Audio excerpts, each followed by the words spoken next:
madaxweynaha dowladda federaalka Soomaaliya mudane Maxamed Cabdullaahi Farmaajo iyo wafdi uu hogaaminayo ayaa gaaray dalka Masar halkaas oo uga furmi doona shir degdeg ah oo yeelanayaan madaxda midowga Afrika.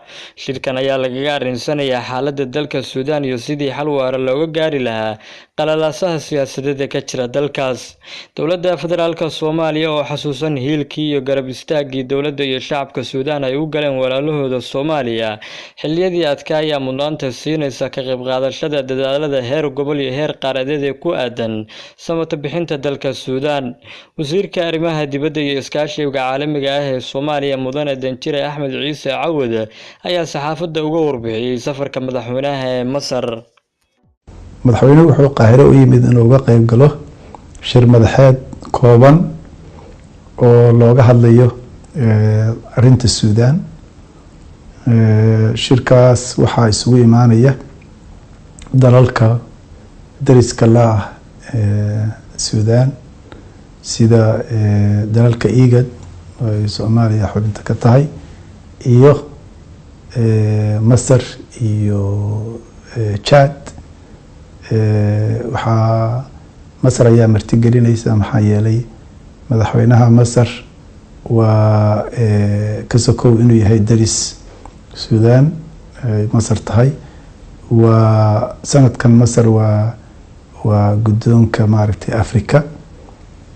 waxaa kaloo ka soo qayb galaya madaxweynihii hore ee guddoonka Afrika ee Masar bedeshay oo ah madaxweynaha Rwanda Paul Kagame iyo madaxweynaha South Africa oo ah gudoomiyaha AU-da ee sanadka soo socota ka dambeyn doona madaxweyne Sisi. marka intaas oo madaxweyne ayaa isugu imaanaya iyo dad kale oo dalalkaas IGAD ka socda sida wadanka Djibouti ayadana waxaa ka imaanaya madaxweyne Ismaaciil Cumar Geele.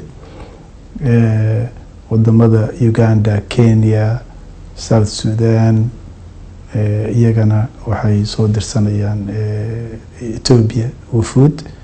marka waa shir muhiim ah oo lagu fiirinayo xaaladda Suudaan looga tashanayo. inta uusan shirku u yimid halkan uusan dhicin ayaa madaxweynaha Masaaridu uu doonaya inuu la kulmo madaxweynaheena Maxamed Cabdullaahi Farmaajo.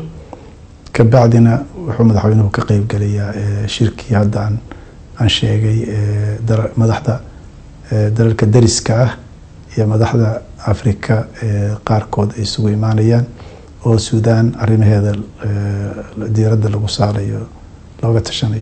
Xamse Kaafi Axmed, wararka telefishinka caalamiga ee GBC.